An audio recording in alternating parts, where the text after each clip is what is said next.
It has been said that average people want you to stay average. Welcome to the Breaking Average podcast, the podcast designed to challenge you to break the mold that average has on the world. Each episode offers insights directly from those who choose to break average every day. Now, for the latest insights, here are your hosts, Paul Gustavson and Rick Morris.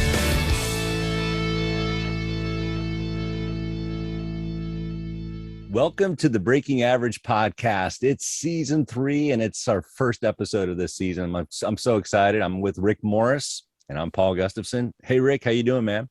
All right, buddy. It's season 3, man. Let's go. Let's go.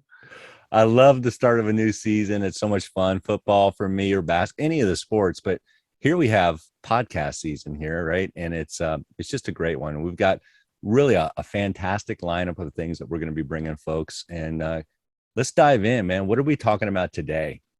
Well, we're talking about failure today, but you were just talking about new season for a second. What I love about a new season, especially football or any of the other stuff, is that there's always hope, right? Everybody's 0-0. Nobody's won or lost. Nobody's had any adversity in the season. There's this hope that everything's going to go well. I think that translates to our lives as well. Anytime that there's a new idea, a new thought, new company, new thing, there's this hope that everything's going to go well. But the seasoned people, the people that really know and have felt success, aren't hoping that everything goes right. They hope that they have some adversity or some failure because they know that's where they're going to grow. And that's really what we're going to be talking about today. In fact, I think you've got a really, really powerful story from J.K. Rowling about that very subject. Yeah, fantastic. You know, there's so many great stories, and it's kind of weird to say this, Rick. There's so many great stories of failure, right? Think of the irony in that. Stories of failure that are great. And truly, J.K. Rowling is one of those. And I was thinking about Abraham Lincoln, Steve Jobs, but the one that I really resonated with was J.K. Rowling, right? She did a speech, I think it was at Harvard, that I thought was compelling. And she talks about how she was experiencing failure. She says, by every usual standard, I was the biggest failure I knew. And when she shared that, I realized that was going to resonate with a lot of folks. That I think a lot of people feel like they're the biggest failure they know. And they're afraid to admit that. But here she is. She's actually admitting that she felt like she was the greatest failure she knew. And then she had already conceived with the idea of Harry Potter, but she gave up on that. She stopped working on the book project because of different little setbacks. She didn't know how. She had all sorts of struggles. So, and then she got married, and then that had a kid, and then that marriage kind of faltered and failed, and it was devastating for her. She was the worst failure she knew. So in that Harvard University commencement speech, she says that I was the biggest failure I knew, and as poor as one could be in England without having to be homeless. And we know the story that, she went over to the coffee shop with her young daughter and just crafted out this amazing little book called Harry Potter. And you know what, Rick? She sent that manuscript out, and it came back, and they said, sorry, no, we're not interested. 12 times, sorry, no, we're not interested. 12 rejections for Harry Potter.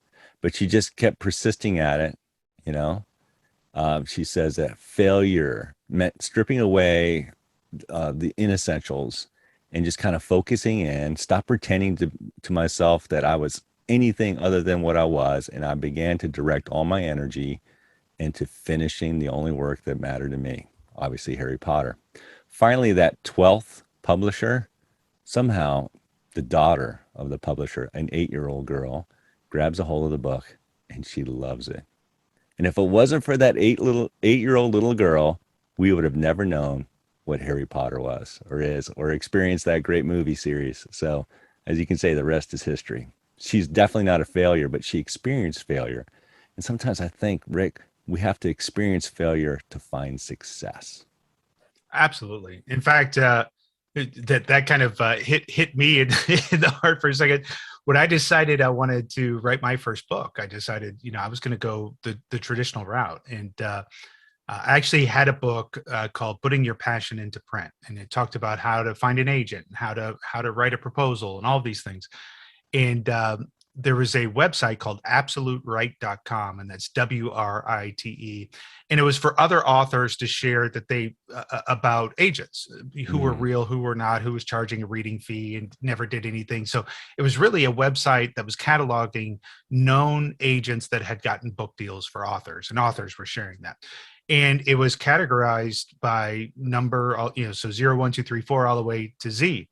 And I just started at the top and started sending out my proposals.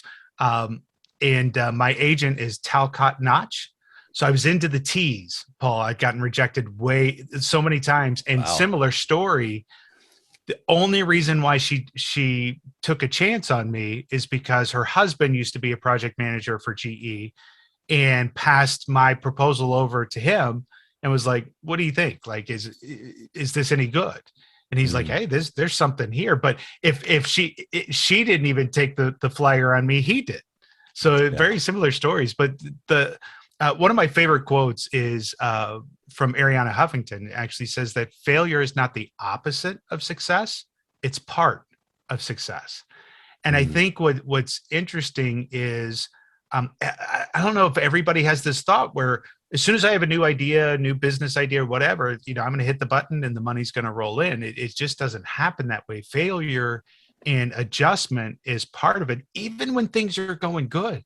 But how many, you look at the big stories like Kodak, who had the opportunity to really embrace the digital world, had basically, they had created Instagram before Instagram was there. Like everybody's pictures were on Kodak's website. Like they owned all that and failed to see that going forward. And that became the decline of the company. The point being is all of these different failures that happen, you've got that ability to either embrace it and see it or let it, drag you down. Even in dragging you down, it becomes a story like Kodak, right, of being able to help instill success in other people. Yeah, I like that. By the way, that Arianna Huffington quote, that's really cool. I saw a meme. I didn't realize it was her. It was that. It was failure is not the opposite of success. It's part of success. Yeah. And boy, that's a powerful statement. Really powerful. And certainly her story, I think she reflects that. And I remember hearing a few years back, just her struggles. And, just hearing your story right there as well. There are struggles in business, struggles as leaders, struggles that we have. Abraham Lincoln obviously went through struggles. You and I we've all experienced struggles. Our listeners have experienced struggles. And when we talk about breaking average, part of that, right? Part of that whole journey of breaking average is having to go through the struggles and the failures. And I think it's probably going to be a theme for us, Rick, this whole season. Is when we talk to folks, we're going to ask that question. What did you learn from your failures? What did you, and I would imagine, I'm just setting the table right here, guys. I would imagine that in those discussions that we have, we're going to find out that they learn more from their failures than their success, because that's true of me, for sure. I've had some successes, but those successes aren't nearly as impactful in terms of what's happened through the learning of failure. And, so I can't wait to dive in a little bit deeper on this. So our first call to action, guys, we want you to go to the Breaking Average website.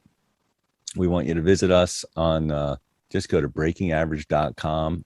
Check out some of the resources there. Obviously, check out the podcast. Do a replay. Share the link with other people. Let them know about what we've got going here. And we want to hear from you. You guys are a vital part of our team. Rick and I are in the anchor chairs. And we want to give really kudos to Mike Harbor. Mike's a big friend of ours and just really been a supporter and advocator for us. He's taken a little different step right now, but he's going to be a guest that you're going to see occasionally during season 3. So Mike, if you're listening, thank you so much for all the impact that you've made. And we've got lots of great friends out there that have been a part of this, and we continue to interact with them and appreciate them so much. But I'm looking forward to this discussion. I'm looking forward to our next week's discussion on John Wooden, because he's got a great failure quote too. he says that failure is never fatal. Failure is never fatal. So looking forward to that. So we got a pretty cool sponsor today, huh, Rick? We do. Our sponsor today is Failsafe ERA, and this was founded in August 2009 by Juanita Shanks after realizing that her walk through the criminal justice system with her son, who was incarcerated, left her emotionally depleted and with no organization to truly help families like hers. She actually shares, and I quote, "There was no fail-safe ERA to help me understand how to gain control of my emotions, how to help my son and others that were incarcerated overcome their decisions and successfully re-enter the community." And that's how Failsafe ERA was created. And it stands for Families Affected by Incarcerated Loved Ones, Sincere and Forward-Thinking Exhorters.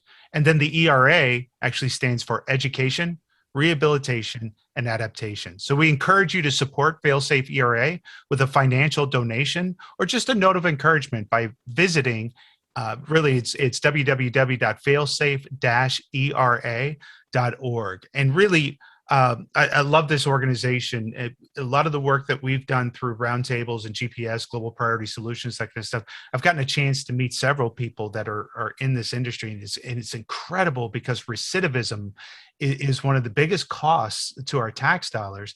And really, these programs there's not a lot of programs to help incarcerated really rehabilitate. That's the whole point of incarceration, is to rehabilitate. Mm-hmm. But a lot of times our recidivism is so high.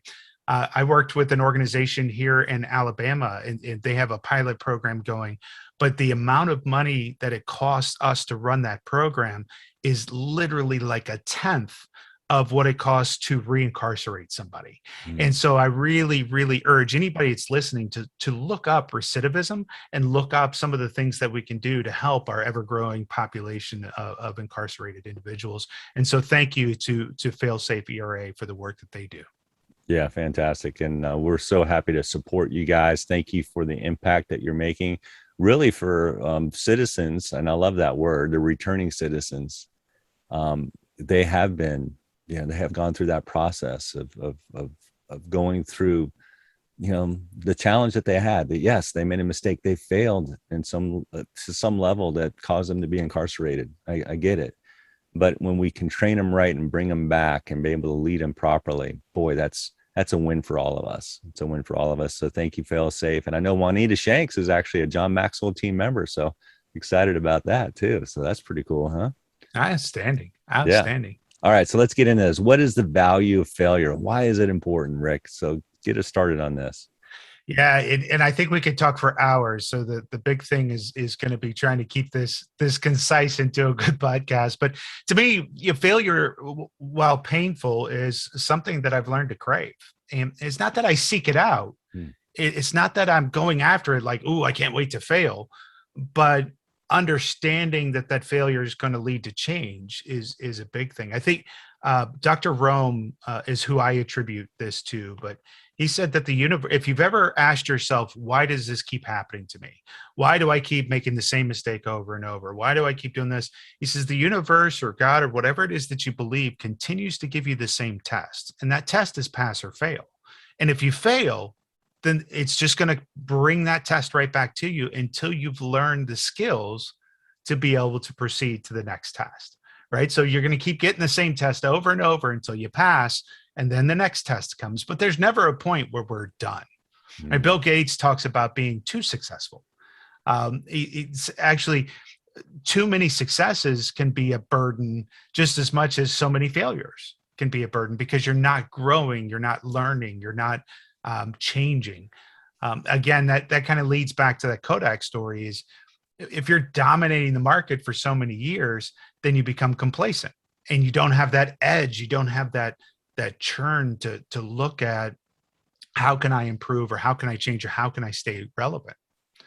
But we're going to go to the ultimate quote for me is from Napoleon Hill, right? The de facto standard of how to get a mindset to become successful.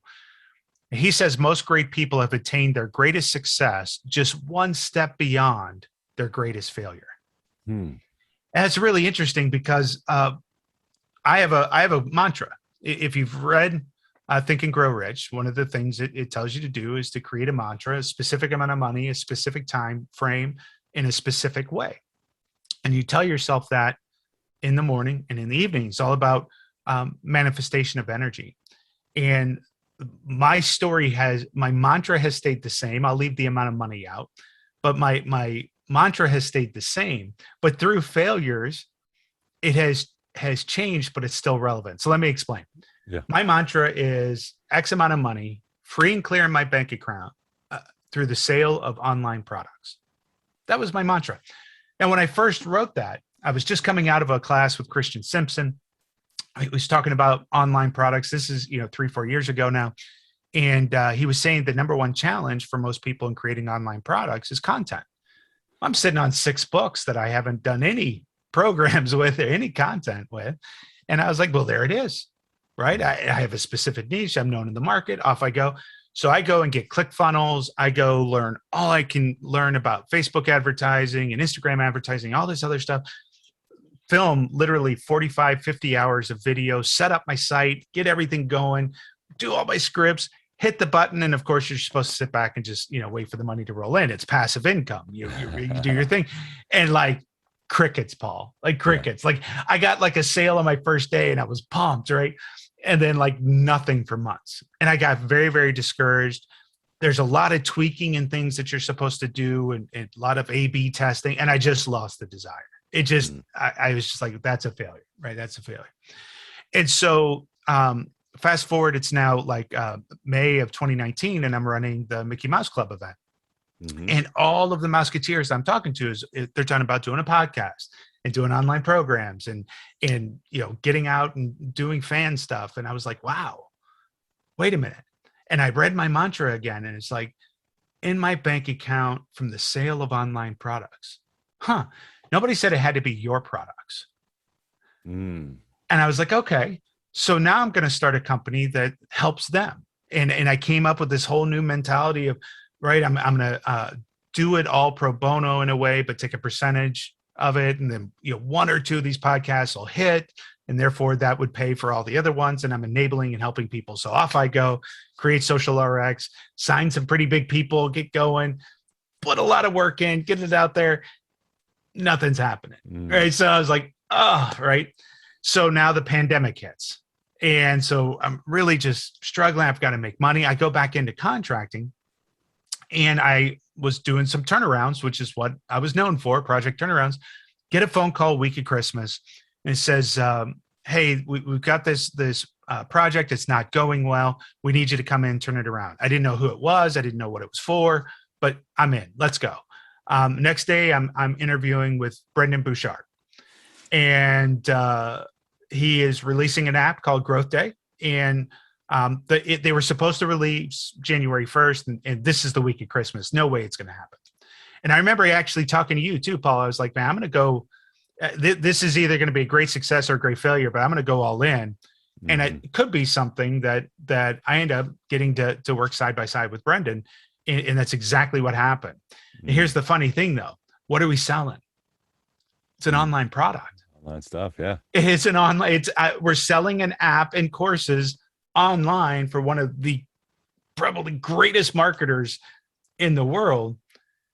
But my mantra still applies. Yeah, it does. And that's the craziest thing about energy is that there was 15 other failures into that, right? There are 15 more failures into that where it was like, oh, okay, this is where I'm supposed to go. Nope. Oh, okay. But the funny thing is I learned something, right? So when I started, I learned ClickFunnels, I learned a business, I learned all the back end. That allowed me to start creating it, but I heard different industries and different ways of going after it. Then when I finally was presented to Brendan and he's starting to talk about funnel, I know what he's talking about, not to the level he does, but I have enough working knowledge that I was able to jump in and understand the product that quickly. And that became something that we can leverage. So the whole point of this, right, is there's all these little mini failures. And then there's fun failures to me, little things like when we're designing the app, we needed a feedback mechanism, right? So people could tell us, bugs or that kind of stuff. And one of my engineers is brilliant. His name's Harry, and I'm not going to say his last name because I don't want anybody to go steal him, because he's probably one of the greatest engineers I've ever worked with.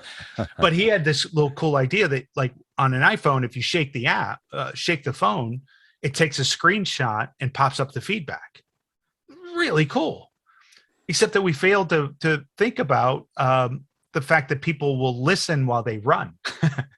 So as they're running and trying to listen to a course, it stops every 10 seconds and pops up feedback because they're shaking the phone while they run. Unintended thing. You're like, oh, we got to learn. We got to adapt. Right. Even those little things, I find so much joy in failure. So the point is that failure can be something that's painful, but it can be something that's really empowering once you understand that, oh, when this happens, I have to grow. I have to learn. If you tie back into the Dr. Rome quote, okay, this is a test.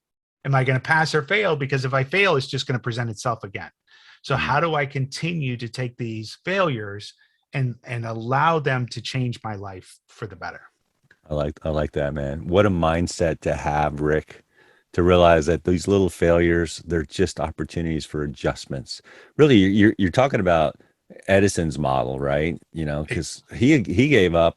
He could have given up on the light bulb. We all know that story. And I was down at Kitty Hawk and reading about the Wright brothers. You know how many times those guys failed?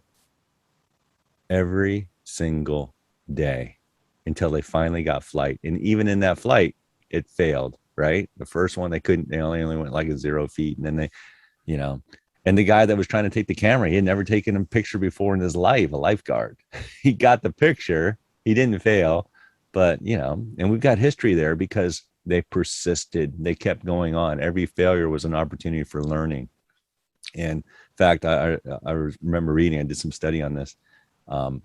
They gave up a couple times almost, and they wrote to Catherine, you know, the other Wright brother that nobody talks about it. In fact, fortunately now they call it the Wright trio down in Kitty Hawk. It's not just Orville and Wilbur, it's Catherine Wright as well. And she really encouraged them. Every failure, she responded with them and supported them and encouraged them. And I think sometimes we need that in our life. We need somebody around us that, despite our failures and our struggles that we go through, is there to kind of encourage us, like, no, keep going. Don't worry. Take that next step. It's just on the other side. The breakthrough is on the other side. Just keep rolling, keep going. Love your mantra. I think it's great. A couple of thoughts came to mind as we're kicking this around, and we love to hear from our listeners too, guys. We want to hear your thoughts on this. You know, we could put cliches out there left and right, but we know that the real stories behind this matter. I remember, Rick, I used to be a skateboarder, thought I was all that skateboarding, and then my family's going to go skiing. I'm like, piece of cake. I can skateboard. Skiing can't be much different. I get on skis, Rick, man, and I'm horrible.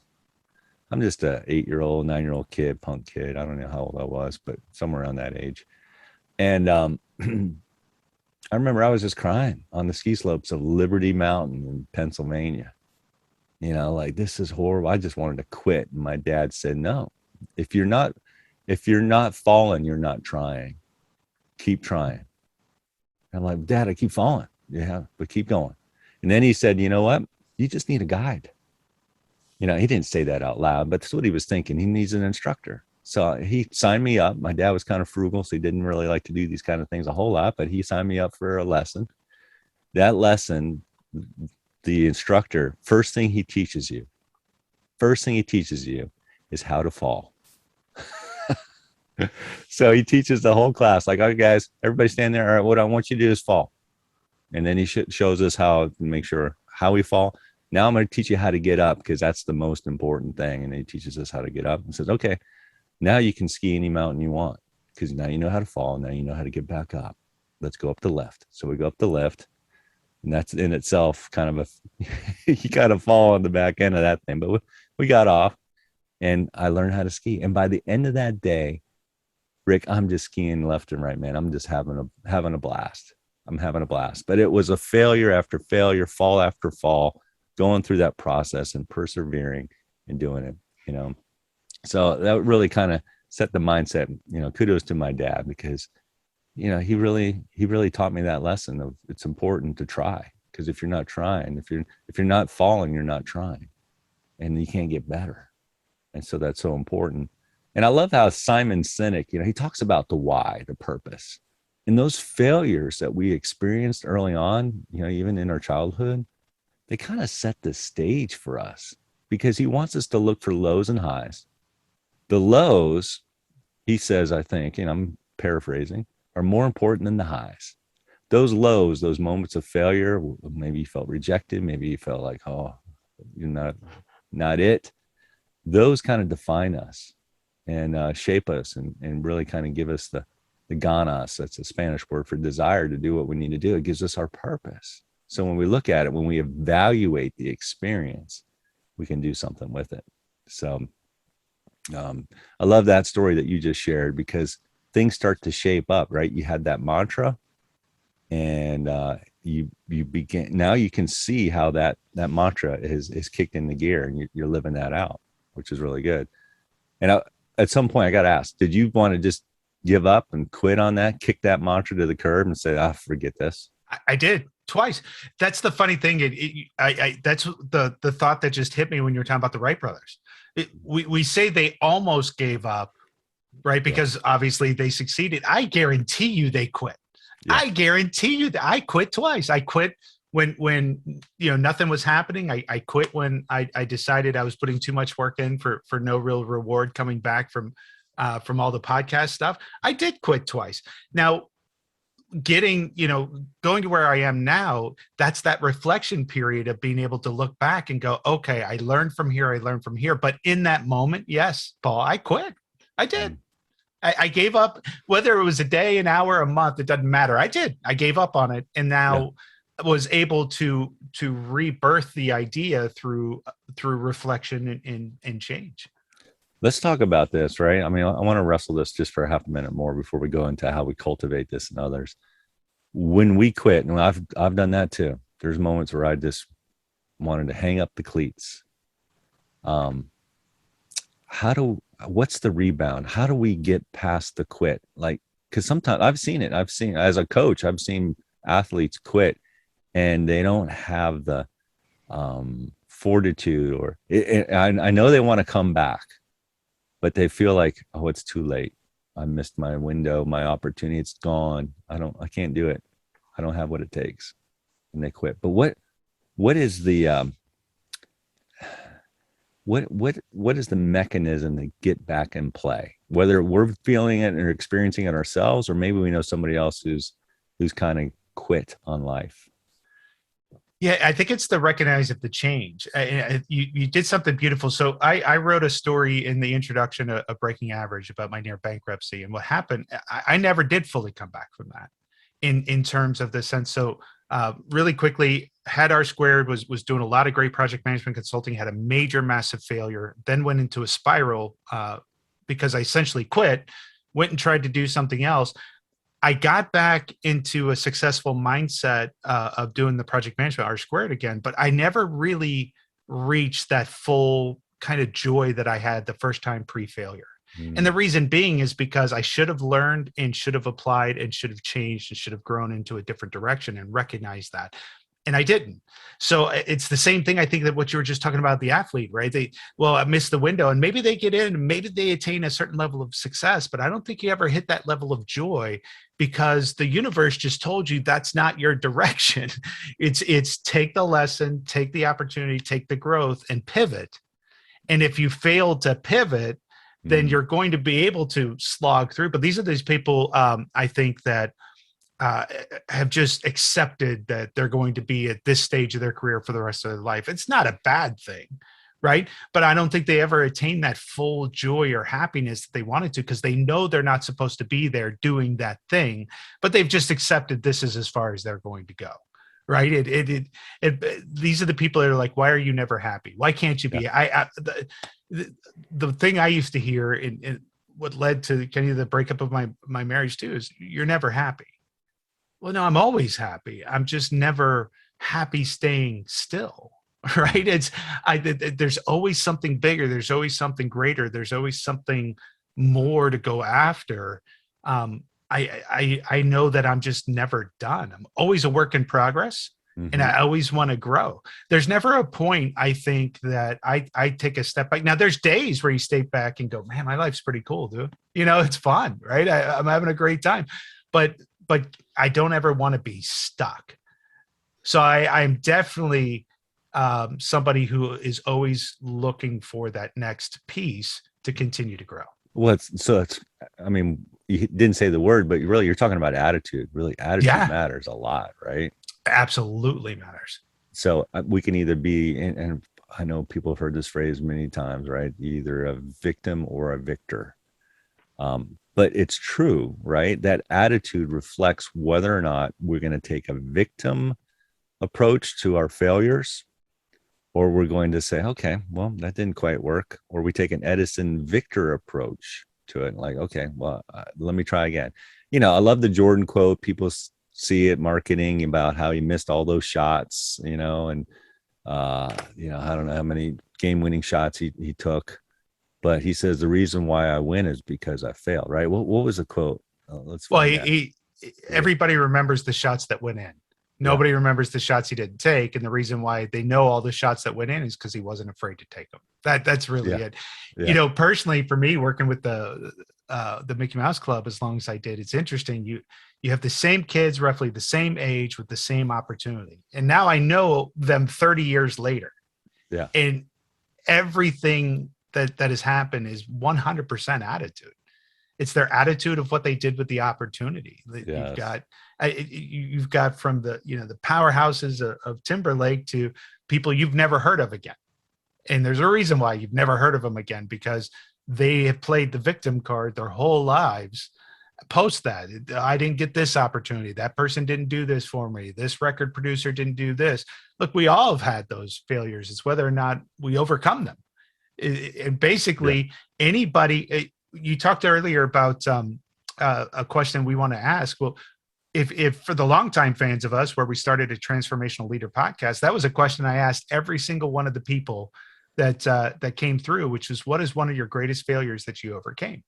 And they had to struggle to choose just one to talk about. Yeah. And these are all people that we're putting up there as transformational leaders, right? Yeah. I don't think you are a leader unless you have thousands of failure stories that you can share at the ready. It is so true, guys. Get what Rick's saying. Look, you don't have to have a string of successes. We're going to be talking about John Wooden in our next podcast. And he was the greatest, maybe coach. I was going to say college basketball coach, but maybe the greatest coach of all time. But it didn't start off with success, right? I think it was Diane in one of our podcasts in season 2. She says, fail means first attempt in learning. Yep. Look at all the greats. Were they successful on day one? They had to fail. They experienced failure. And, I've done some hard study on this, guys. I love perseverance. I went back, Disney. I mean, Disney failed miserably at the beginning. And he's one of the greatest, I don't want to say entertainers, but changed the game. Talk about breaking average. All those that break average have gone through failure. Oh yeah. Oprah was fired. Jordan was caught. Disney was fired. I mean, yeah. It's encouraging to know that others have gone through that struggle and that challenge too. So, all right, let's go a little deeper here. Let's talk about how we cultivate this mindset, right? Seth Godin said once that he says, it doesn't count unless you can fail. It doesn't count unless you can fail. So how do we cultivate that element in other leaders? So what are your thoughts on that? Yeah, I never encourage people to fail, right? Yeah. I just encourage people not to fear it, right? That's the big thing. So I think in order to transfer this is that attitude. So I crave it, I don't seek it, right? There's difference there. Like when it happens, like I almost get excited now. So I don't set out, because it's an important thing of the mindset. Because if you think about, failure is great success. Well, I'm going to go seek failure, right? No. I always seek success. I just revel in failure now, right? It's like, okay, cool. Now now I know that doesn't work. I coach a lot of people. One of my favorite people I coach, she says all the time, she's like, she literally will go through 1,000 what ifs before she tries to do anything. And she's like, she goes, I don't get your attitude. You just do it. And I was like, yeah, because I'm excited to find out what's not going to work, because then I know. But then I also find out things that did work that I would have never tried. Right. I mean, it's a double-edged sword. It's like, well, how do I know this isn't going to happen? You don't, you just do it. Mm-hmm. And the thing that I've worked with her on, and I, I'll save it for my tip and challenge. Actually, I'm going to come back to that comment for my tip and challenge. I'm changing my challenge, but I've got a technique for you that I want you to try for those that fear taking that step. But I think the ultimate quote for me too comes from Branson, right? Richard Branson. You don't learn to walk by following the rules. You learn by doing and by falling over and then trying again. I think Paul Martinelli does a really good thing around that. There, he's like, when you're a kid, you just try everything to find out what doesn't work. He goes, you're over there licking the light sockets or sticking things into stuff. Right? Like he goes, what does a child do with everything? They put it in their mouth. Everything goes into their mouth. And while we think it's gross, but that's how they learn. Oh, I don't like that. Oh, that's not something that's supposed to be there. Right. They learn and grow through experimentation. Yeah. And for some reason, our fears and the scars that we've built up over failures basically takes the experimentation gene out of us. We stop just trying new things. Like I'll do anything once just to find out if I like it or not. Right. But I won't let fear stop me from, taking a bungee jump or jumping out of a plane or anything. Like I'm not an adrenaline junkie. I just don't know if I don't like it. I'm not going to let fear stand in the way. And then you can come out and go, yeah, I hated that. I'm never going to do that junk again. Yeah. But the point is you got to try and experiment. So that's how I would transfer. I like that. It's good stuff. Good stuff. I'm writing notes down, guys, and capturing things that Rick's sharing and thoughts that come to mind as he shares that. And I just want to unpack this a little bit further. Here's what's interesting. I love how when we tee up these things, you and I, when we kind of lay out, hey, what do we want to talk about? And you and I, this resonated with both of us. In fact, I got a vision board back here, and it talks about the value of failure as one of the things that I wrote on there. Because I said earlier, I've learned more from my failures than my successes. My failures have allowed me to be successful. Truthfully, honestly.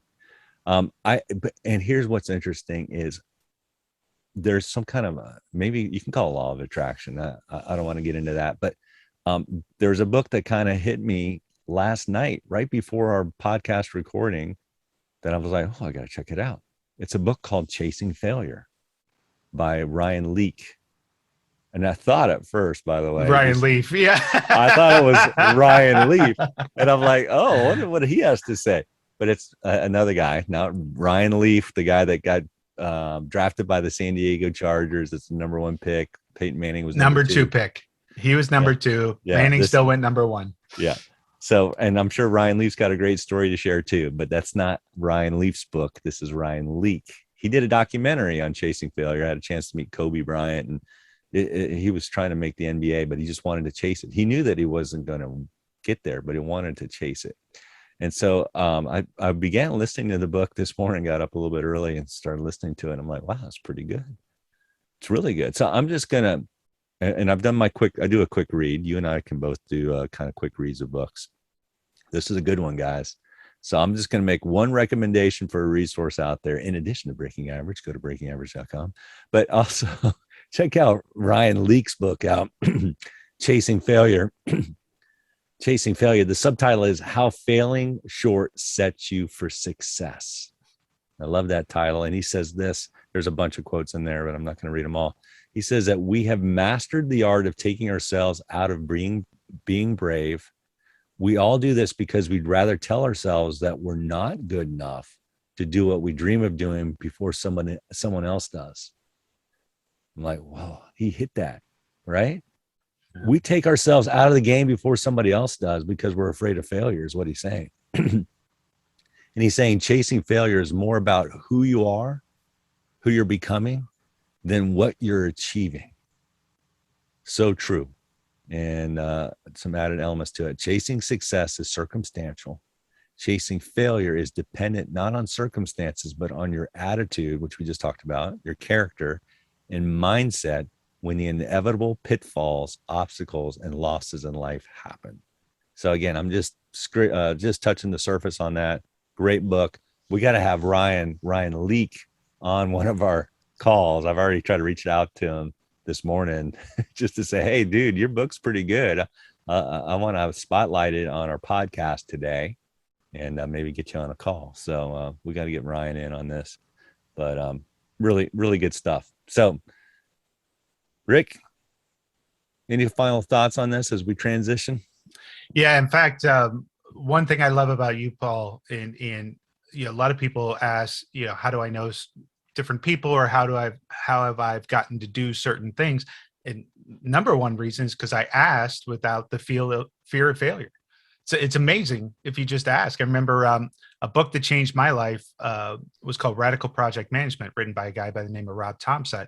And I just started reaching out to him, and turned out, he became one of my mentors, wrote the foreword of my second book, and it just has become somewhat of a father figure, to me in the industry.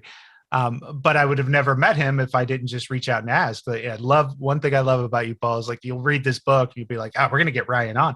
It's not even like Ryan's going to come on. I just know it. But, so what if he doesn't, right? The point is, you miss every shot that you don't take, right? Great Gretzky quote. So if you don't ask, the answer is always no. That's right. So you might as well ask.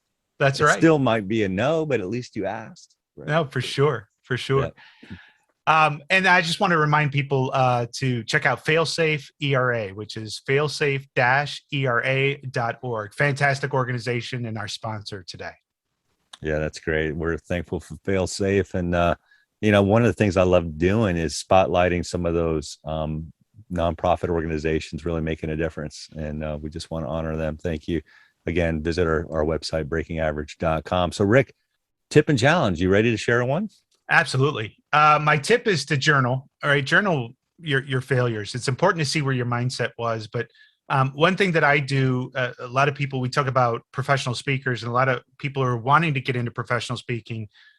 They always ask, what's a tip? And one of the greatest tips is to have stories, right, that people can relate to. And so I will do this like once every 3 months. I go through my client list, and I remember where I was in that project, and I think about big things and little things, and I just write down all the failures. I journal all the different failures, and then I have a beginning. And then when I revisit that months later, I start to realize what the learning was from that failure, or what the opportunity was from that failure. So I almost have a catalog of failures in little ones, big ones, personal ones of the business, doesn't matter. But that starts the story of reflection for me. So journaling is very, very important. In fact, Brendan just said on a podcast that he 1,000% believes that you don't become the ultimate success that you want to be without journaling and reflection, which I thought was pretty strong. My challenge, it goes into that. It dovetails in the story I was saying a little bit ago about one of the people that I coach, one of my favorite people that I coach. But she always thinks of everything that possibly could go wrong before she takes the first step. And so I said, let's pull that thread.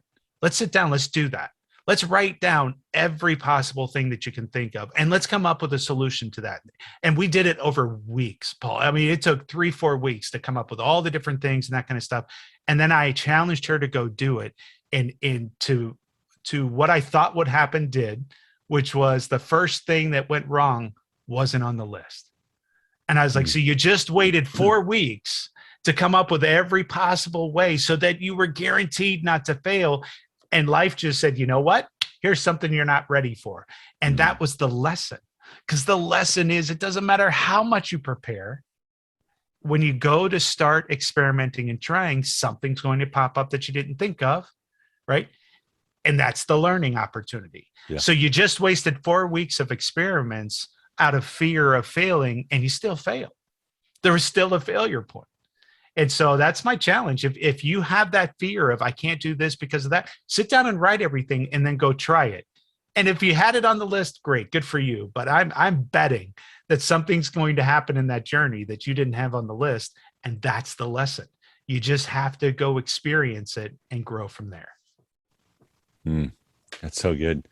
I wrote down some stuff there, guys. So all our listeners, journal your failures. I love that exercise. Basically, it's a pre-mortem kind of exercise to kind of go through that. But in that, challenge yourself. Like, you know what? No matter, even if these things come to pass where I'm going to deal with these kind of challenges, I'm going to be ready to handle it. I'm going to be ready to pivot. Just have that attitude. All right. So my tip and challenge. Look, Rick, admittedly, I have struggled with the fear of failure. I have. It has stopped me in my tracks more often than not. In fact, the fear of failure has stopped me more than failure itself. Failure has advanced me. You know, it's moved me down the game board a little bit further. The fear of failure keeps me kind of locked in my little cocoon. And it keeps me from winning, keeps me from being my best. So I want to challenge folks with that. If you're dealing with the fear of failure, first of all, understand that we all have experienced the fear of failure. All of us have. I don't know anybody who hasn't. All right. And it centers on being afraid of failing, falling, messing up, not being perfect. You know what? You're not going to be perfect. You don't need to be perfect. We don't want perfect. We just want somebody to give it a try, give it a go, give it a shot. We need you to step up and to go, right? So Nike had a great line. I loved it. You know, their line was, just do it. Just do it. Because one common limiting belief, Rick, is thinking that we ought to know how to do it before we go do it. Right? Like I'm going to go study it. I'm going to go to YouTube and watch all the videos on this thing. Oh, and I'm going to buy this program and that program. Programs are great. That's good. Get all the help that you can, but take that step forward. Take that step forward. And that's my challenge, guys. Give yourself permission to fail. It's okay. Just, you know, they say fail fast, and you know, fail early, fail fast. That's fine. Do that, but learn from it. Don't just fail and then give up. Pivot, learn from it. It's like, okay, go. I'm going. I did it. I learned it. I experienced it. And I tell you what, guys, you're going to find yourself moving a lot further than you thought. That fear of failure has no knowledge of what you can do and what you will do if you step forward in it. So, yeah, I love that part. In fact, the "just do it" is that childhood quote, right? Just lick the light socket, man. See what's up. see if it's on. Yeah. But still, I mean, I love that analogy. But that's exactly what it is. But Paul, this has been fantastic. I've really enjoyed it. I do want to give a final thank you to our sponsor, Failsafe ERA. And then challenge everybody to come visit us at breakingaverage.com. Paul does a lot of work on that, put some great resources out there, links to all of our previous podcasts. So if we talked about, you know, hey, this was on a previous podcast and you're just now finding us, go back and listen to some other episodes. There's some actual awesome gold there. Yep. So good. Great conversation today, Rick. Really enjoyed it. And guys, thank you. Thank you again for tuning in to Breaking Average, watching us. If you're seeing us on YouTube or listening to us on whatever podcast platform that you like to use, we're so thankful for you. And we want to hear your stories. We've already given you the website, but we're just inspired by that. We're inspired by those who are breaking average, those who have stepped forward despite the failures that they've experienced. And they're finding ways to add value to other people. And we get to do that too. So join us again next time as we get into one of the greatest coaches, I think, of all time, John Wooden. So join us next time on the Breaking Average podcast. Thank you for listening to the Breaking Average podcast. If you loved what you heard, please take a moment to subscribe.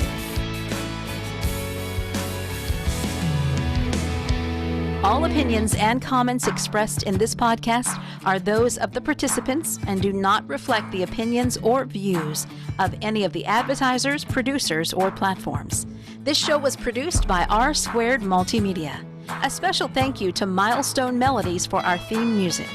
As you continue your day, what is one action that you can apply from this podcast to your life? Tune in for our next episode as we continue to challenge everyone to break average.